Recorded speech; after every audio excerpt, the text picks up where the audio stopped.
여기는 CES 2023년 현장에 와 있습니다.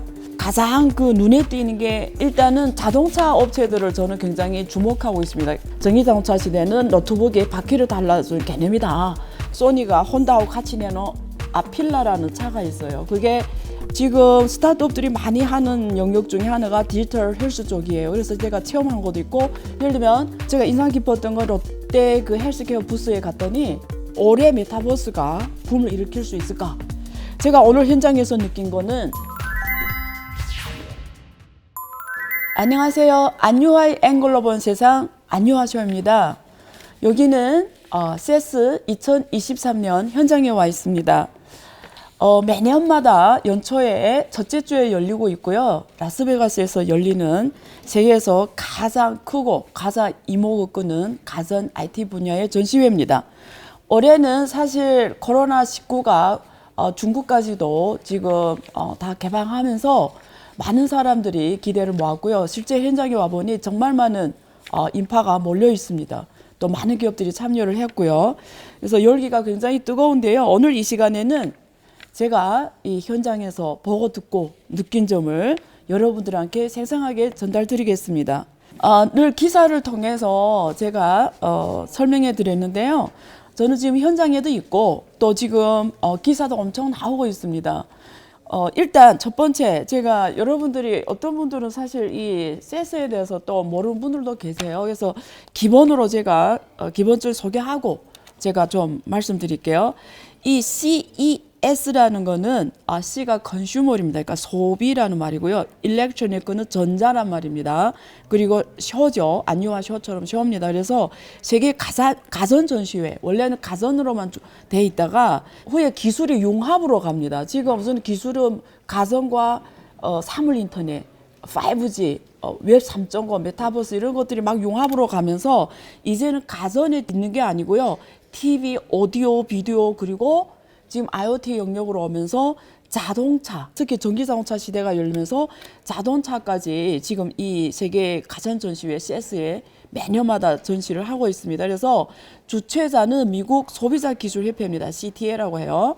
여기에서 매년마다 주최를 하고요. 여기 오면은 전 세계 가전업계, IT 업계, 그리고 자동차 업계의 최신 동향을 다 알 수가 있습니다. 그래서 일단 이런 것이 CES라는 개념을 드리고요. 여러분들이 아마 그냥 지나칠 수도 있는데 우리가 알고 있는 CD 플레이어, VCR, DVD, 포켓 PC, PC 같은 이런 것들이 다 여기에서 CES에서 가장 먼저 선보였고요. 2015년에는 우리가 지금 익숙한 드론 그리고 IoT 관련 기술들 그리고 2016년에 디지털 헬스케어가 나오기 시작을 합니다. 그리고 최근에 가장 주목받는 거는 자율주행차, 증강현실, 5G 뭐 이런 것들이 지금 최근에 왔고요. 4차 산업혁명 쪽으로 미래는 웹 3.0 그리고 메타버스까지 올해는 부스를 했습니다. 그래서 올해 사실은 주제가 뭐였냐면 굉장히 많은데요. 우선 5개로 지금 나뉘어져 있습니다. 하나는 모빌리티고요. 두 번째는 휴먼 시큐리티. 우리가 보안 쪽입니다. 그리고 지속 가능성, 탄소 중립 시대의 제로, 넷제로 이런 개념이고요. 그리고 디지털 헬스, 그리고 메타버스와 웹 3.0 이런 5가지 이 키워드를 이번 CES 2023년에 꼽고 있습니다.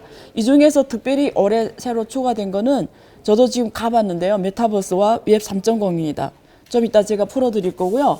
그래서 올해 이 키워드 중에서 가장 눈에 띄는 게 어떤 분야냐? 일단은 자동차 업체들을 저는 굉장히 주목하고 있습니다. 왜냐하면 전기자동차 시대잖아요. 전기자동차 시대는 제가 늘 말씀드렸지 자동차가 우리가 알고 있는 그런 전통 자동차가 아니라 그냥 전기자동차 시대는 노트북에 바퀴를 달라준 개념이다. 그래서 하드웨어는 그냥 이렇게 막 조립형으로 간단하게 할 수 있고 엔진 기술이 이렇게 어렵지 않거든요. 그러니까 전기자동차 시대의 핵심은 그 안에 들어가는 부품 소재보다도 그 콘텐츠입니다. 그래서 이번에 그 소니가 혼다하고 같이 내놓은 아필라라는 차가 있어요. 그게 이 두 개를 가장 결합을 해서 또 일본에서 사실 디지털 시대에 와서 한국이나 중국이 많이 뒤처져 있거든요. 옛날엔 잘했는데 사실 좀 혁신에 늦게 가면서 사실 많이 뒤처져 있는데 이번에 소니하고 혼다 합작으로 아필라라는 차를 내놓으면서 지금 미래 시대에도 선도적으로 하겠다고 지금 선보인 걸 볼 수가 있었습니다. 그래서 지금 이번에 자동차 업체들이 다 왔어요. 글로벌 자동차 업체들. 여기 BMW 같은 경우에는 D라고 합니다. DEE라고 해서 자율주행 자동차, 완전한 자율주행차 급은 아니지만 그래도 굉장히 자율의 기능을 많이 넣은 차를 2025년부터 선보이겠다고 이번에 야심차게 선보였습니다. 그래서 제가 그 D를 자세히 봤어요. 근데 가장 강조하고 있는 게 뭐냐면 그 차 안에 있는 그 콘텐츠예요. 그러니까 운전자가 운전할 때 사실은 D라는 이 플랫폼을 이용해서 자기 아바타하고도 얘기할 수 있고 혹은 메타버스를 그 앞에서 구현할 수도 있고 그러면 자율 기능도 넣었어요. 그래서 가다가 갑자기 뭐 누가 튀어나왔거나 혹은 사고 가능성이 있으면 내가 집중을 안 했어도 그게 차가 알아서 다 안전까지 확보한 이런 D라는 이 플랫폼을 이번에 구현했고요. 그래서 앞으로 전기자동차는 어떻게 갈 것 같냐면요. 이 콘텐츠 업체와 이 하드웨어 업체가 점점 서로 더 같이 갈 것 같아요. 왜냐면 각자 잘하는 게 다르거든요. 근데 미래 전기자동차 시대에는 콘텐츠가 더 중요할 수 있습니다. 그래서 보통 그걸 월 구독료로 해주거든요. 그래서 지금 이 BMW도 이 D라는 플랫폼을 쓰기 위해서 그 안에 콘텐츠를 이용하려면 월 구독료로 지금 제공하겠다 했고요. 그래서 이런 부분들이 미래의 흐름을 보여주고 있는 것 같아요. 그리고 이번에는 현대자동차하고 기아가 참여를 안 했습니다. 대신에 현대모비스가 이번에 참여를 했고요. 그래서 그런 점은 조금 의외였습니다. 그래서 저는 일단 여러분들이 앞으로 전기자동차의 큰 변화 보려면 CES 오셔야 됩니다. 그래서 직접 경험하시고요. 두 번째, 개인적으로 가장 눈에 띄었던 거는 사실 제가 이번에 보면서 확신했던 분야가 있습니다. 디지털 헬스 쪽이에요. 사실 지금까지 한국에서도 많은 스타트 기업들이 엄청 많이 왔어요. 이번에 전체 참여 기업 수가 제가 데이터를 봤더니 4,500개인데요. 미국이 1,700개, 한국이 600개, 중국이 500개 뭐 이런 순위로 돼 있다고 합니다. 근데 한국 기업이 정말 많이 왔어요. 특히 스타트업들이. 기업 중소기업부에서도 지금 스타트업들 교육고 많이 왔고요. 그래서 그리고 이번에는 그 한국의 좋은 대학들, 대학 창업하는 애들도 지금 많이 왔더라고요. 그래서 지금 스타트업들이 많이 하는 영역 중에 하나가 디지털 헬스 쪽이에요. 그래서 제가 체험한 것도 있고, 예를 들면 제가 인상 깊었던 건 롯데 그 헬스케어 부스에 갔더니 거기 스크린에 거기 터치를 하면 각자 질문에 답합니다. 그러면 우리 데이터가 들어가잖아요. 그러면 그 답을 다 한 다음에 거기에 따라가면은 그 우리 체질에 맞는 알약 같은 거 줘요. 제가 사실 사진도 찍었는데요. 저는 그게 인상이 너무 깊어서 제가 그 알약 같은 거 다 먹었거든요. 그러니까 내 체질이 부족한 걸 체크해서 거기에 맞는 영양 요소가 있는 걸 줍니다. 이번에 디지털 헬스 기업들이 한국 기업뿐만 아니고 전 세계에서 많이 왔던데요. 저는 확신합니다. 디지털 헬스가 특히 메타버스 시대에 가장 맞는 영역이에요. 왜냐면 여기 이번에 부스가 메타버스와 웹 3.0으로 돼 있는데 사람들이 여기에 대해서 긍정적으로 말하는 사람도 있고 부정적으로 말하는 사람도 있는데요. 저는 메타버스와 이 웹 3.0에 대해서 전체 인터넷 흐름의 하나의 선상에서 이해해도 됩니다. 근데 분명히 다른 점이 있어요. 웹 3.0과 웹 2.0 시대. 우리가 PC 시대하고 달라요. 웹 3.0 시대는 인터넷 기술로 웹 3.0이라고 부르고요. 구현하는 세상을 메타버스 세상이라고 합니다. 그러면 핵심이 뭐냐면 누가 질문 저한테 했어요. 뭐가 다르냐? 웹 3.0의 핵심은 일단 소유입니다. 무슨 소유냐? 데이터를 우리가 갖고 있는 거예요. 고객이 갖고 있는 거예요. 지금 여러분들이 유튜브를 하고 페이스북을 하고 구글 하고 이 데이터는 다 그 기업이 갖고 있어요. 예를 들면 여러분 카카오톡 하잖아요.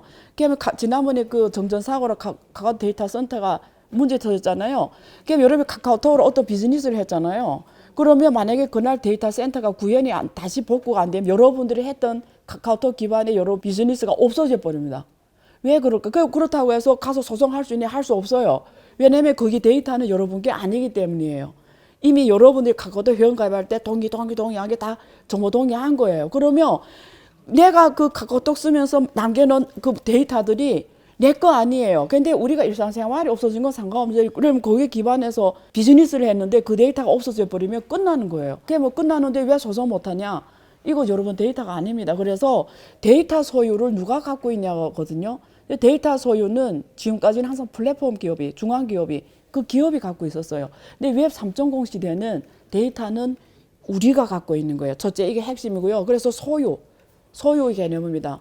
그래서 우리가 탈중앙화라는 개념을 쓰기도 하는데, 그게 꼭 탈중앙화냐 중앙화냐보다도 우선 해결해야 되는 게 데이터의 개인 소유고, 그래서 개인 기반으로 거래할 수 있는 게 웹 3.0의 핵심입니다. 예를 들어 의료 데이터 있잖아요. 여러분이 현대 아산에 가서 내 의료 정보가 있잖아요. 근데 내 삼성병원에 가면 똑같이 또 새로 해야 돼요. CT도 새로 하고, 그리고 내가 거기 검사 또 새로 해야 돼요. 이쪽에 다 했는데. 그게 돈을 두 번 내야 돼요. 근데 요즘에는 그 VOD를 찍으면 그 다른 병원에 가서 넣어주면 그 데이터를 쓰는데요. 대신에 돈을 4만 원 내야 됩니다.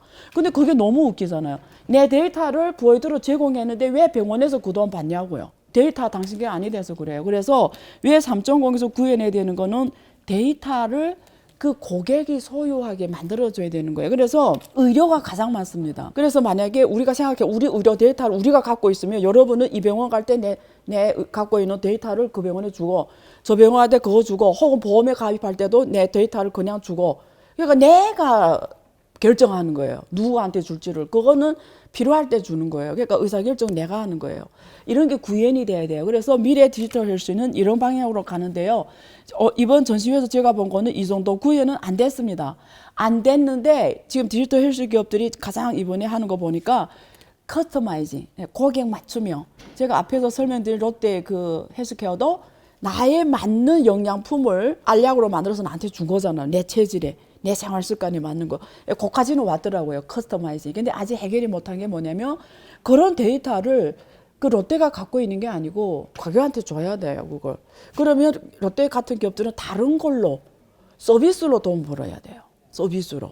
예를 들면 이제처럼 맞춤형 알약을 공급한다든지 뭐 이런 걸로. 그래서 아직 그까지는 안 왔습니다. 근데 그 커스터마이징까지는 하려고 기업들이 노력하고 있더라고요. 그래서 정말 재미있는 기업을 많이 봤는데 제가 시간상으로 다 설명드릴 수는 없습니다. 자, 그 다음에 어쨌든 메타버스 웹 3.0이 이번에 들어가게 굉장히 여러분들이 메타버스에서 부정적인 분도 계시고 긍정적인 분도 계세요.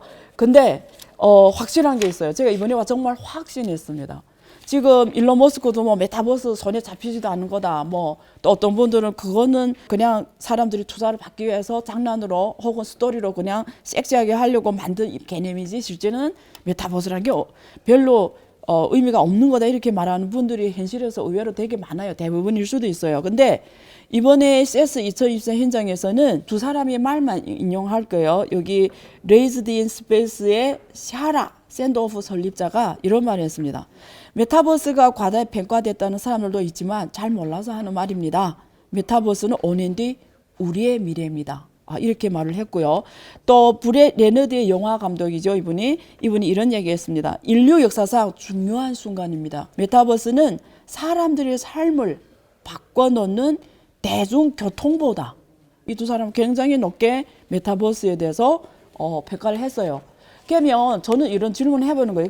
올해 메타버스가 붐을 일으킬 수 있을까? 제가 오늘 현장에서 느낀 거는 확실합니다. 그래서 CES 현장에서 제가 느낀 건 뭐냐면 메타버스 중에도 너무 넓은 개념인데요. 산업 메타버스예요. 엔비디아가 옴니버스라는 메타버스 플랫폼을 런칭했잖아요. 그걸 제일 먼저 확실하게 쓴 게 누구냐면 BMW예요. BMW가 옴니버스 플랫폼에 현장 공장하고 똑같은 걸 메타버스에 구현했어요. 디지털 트윈 공장 만들었거든요. 그래서 현장이 메타버스 그대로 구현된 거예요. 그래서 먼저 신차 출시할 때 메타버스에서 먼저 신차 설계를 합니다. 메타버스의 핵심 뭔지 알아요? 여러분, 메타버스 누가 보고 메타버스의 본질이 뭐냐 이렇게 질문하면 저는 한마디로 이렇게 말합니다. 메타버스의 본질은 글로벌 지혜의 융합이다. 예를 들면 현대자동차가 자율주행 자동차 한다면 현대자동차의 현장에 있는 엔지니어들을 가지고 자율주행 설계를 해야 돼요. 근데 마침 그 엔지니어가 없습니다. 그럼 어떻게 해야 돼요? 아무것도 못해요. 근데 독일에 딱 그 분야의 엔지니어가 있어요. 그래서 현대자동차에서 독일에 있는 엔지니어한테 오퍼를 보냈어요. 야, 우리 현대자동차 와 해달라. 이러니까 난 가성을 못 떠나. 가성이 독일에서 못 간다. 그러면 메타버스에서는 이런 문제 해결이 가능해요. 옴니버스 시스템에서는 현대자동차 엔지니어들과 독일의 엔지니어가 독일 안 떠나고 가정하고 같이 살면서도 현대 자동차에 출근하는 것처럼 똑같이 메타버스 공간에서 같이 있는 것처럼 동시 작업으로 설계할 수가 있습니다. 그래서 메타버스의 핵심 뭐냐면 글로벌 지혜의 융합입니다. 글로벌 지혜 융합이에요. 이걸 구해내야 돼요. 여기 지금 방송 듣는 분들이 각자의 잡이 있잖아요. 영역이 있잖아요. 거기에 만약에 누군가가 내가 메타버스로 좀 구해나가고 싶다 이러면 꼭 까먹지 말아야 되는 게 있어요. 글로벌 지혜를 융합시킬 수 있는 플랫폼으로 구해가 돼요. 그러면 지리적 공간, 시간적 공간 제한 없이 글로벌 메타버스 산업 플랫폼으로 여러분이 하고 있는 그 산업에서 여러분이 1등 기업이 될 수가 있어요. 그래서 키워드는 글로벌 지혜의 융합을 구현하는 것이 메타버스의 본질이다. 이렇게 말씀드리고요. 자, 그 다음에 두 번째는 구현해야 되는 게 결제입니다. 이번 CES 2024 현장에서 제가 실제 체험을 했어요. 그게 마침 한국 기업이에요. 롯데에서 VR 끼고 체험시키는 프로그램이 있었어요. 그래서 제가 그걸 깼는데 일단은 제가 감상을 말씀드릴게요. 첫째 껴서 거기 시킨 대로 해요. 앞으로 갈 때는 이렇게 하고 아바타들이 막 뛰어다녀요. 그래서 앞으로 막 가려면 앞으로 하고 손을 2개 끼고 이렇게 하는 건데 뒤로 오면 이렇게 하고 그리고 목표물을 딱 선택하면 이렇게 딱 누르면 딱 총 쏴는 것처럼 딱 나가고 제가 하나 결제를 해봤어요. 거기서 사이다를 결제해봤어요. 그래서 사이다를 마시려면 막 이러고 마시는 것까지 해봤어요. 거기서 다 가상이지만 그걸 체험했고요. 그리고 K-팝 스타들이 공연을 하는데 마침 제 딱 앞에서 공연하는 것처럼 구현이 되더라고요.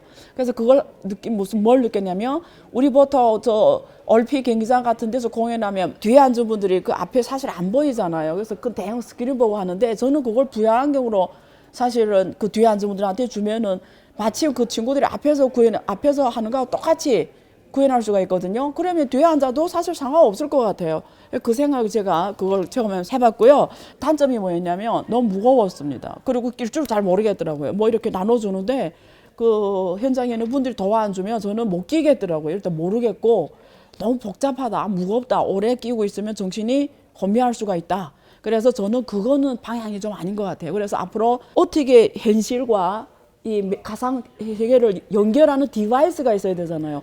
예를 들면 뭐 스마트폰으로 이렇게 눌러서 안경 하나 딱 끼면 이게 연동되면서 메타버스 세상으로 들어가게 하든지 아니면 뭐 장갑을 끼든지 아니면 뭐 손목 뺀다 아니면 뭐 링 깨가지고 이렇게 하든지 어쨌든 간단해야 돼요. 저렇게 복잡하고 힘들고 무거우면 저는 안 쓸 것 같아요. 누가 선물 줘도 저는 한두 번 해보고 안 할 것 같아요. 그래서 그걸 많이 느꼈습니다. 첫째. 두 번째 단점이 뭐냐면 아까 제가 거기서 사이다를 거기 1,200원에 떼 있더라고요. 따라서 딱 결제했는데 그건 지금 가상에서 그냥 보여주기식인데 사실은 메타버스 구현에서 제일 중요한 게 결제입니다. 특히 아바타 결제. 그래서 그걸 어떻게 구현이 어떻게 되냐면 거기서 딱 사이다를 딱 눌렀어요. 그러면 실제 사이다가 제 책상에 와 있어야 돼요. 그것까지 거기서 다 결제가 돼야 돼요. 그러면 제일 먼저 해결해야 되는 게 뭐냐면 현실의 안유화가 이제 그 메타버스 플랫폼의 안유와 아바타하고 똑같다라는 게 인증이 돼야 돼요. 만약에 누가 나를 내 얼굴을 갖고 가서 내 아바타 한 것처럼 하고 막 돈을 막 써버리면 안 되잖아요. 그러니까 디지털 트윈이라는 거는 실물의 그 물건과 그 가상의 그 물건이 같은 물건이라는 게 인증이 되는 거 우선 구해내야 됩니다.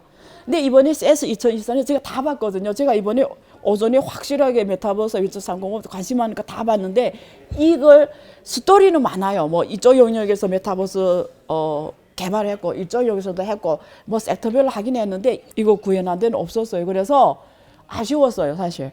그래서 저는 앞으로 혹시 이 방송을 듣는 분들 그리고 이 메타버스 개념으로 현장에 오고 싶어 전시하는 분들 혁신한다고 하면은 이 두 가지 문제를 해결해야 돼요. 그러니까 디지털 트윈을 구현하는데 현실과 가상을 구현하는데 똑같이 구현하는데 어떻게 그걸 같은 물건이다, 같은 사람이다, 같은 것이라는 걸 인증할 것이냐, 그걸 또 어떻게 인정하게 할 거냐, 많은 사람 받아들이게 할 것이냐, 그리고 그게 어떻게 결제가 돼야 됩니다. 그리고 그걸 어떻게 구현할까, 그리고 실제 물건이 어떻게 딱 배달이 될까, 이게 다 플랫폼에서 한 번에 돼야 되거든요. 네, 이런 거는 없었습니다. 이번에 나온 메타버스 보면은 그냥 가장 뭐 이런 VR, 뭐 MR, XR 이런 구현하고 홀로그램, 저는 이런 거는 보여주기식이라고 봐요. 그래서 그런 게 없어서 아쉬웠습니다. 그래서 CES 2023 저는 계속 볼 건데요. 제가 오늘까지 본 걸 지금 일단 오피니언까지 해서 설명드렸고요. 시청해 주셔서 감사합니다. 2부에서 뵙겠습니다. 전례 없는 금리 인상이죠. 환율 너무 어려워요. 결론만 알려주세요. 당신은 외환 모태솔로입니다. 환율 그동안 너무 어려우셨죠? 이제는 쉽다 말할 수 있을 거예요. 오늘부터 환율과 썸 타시겠습니까?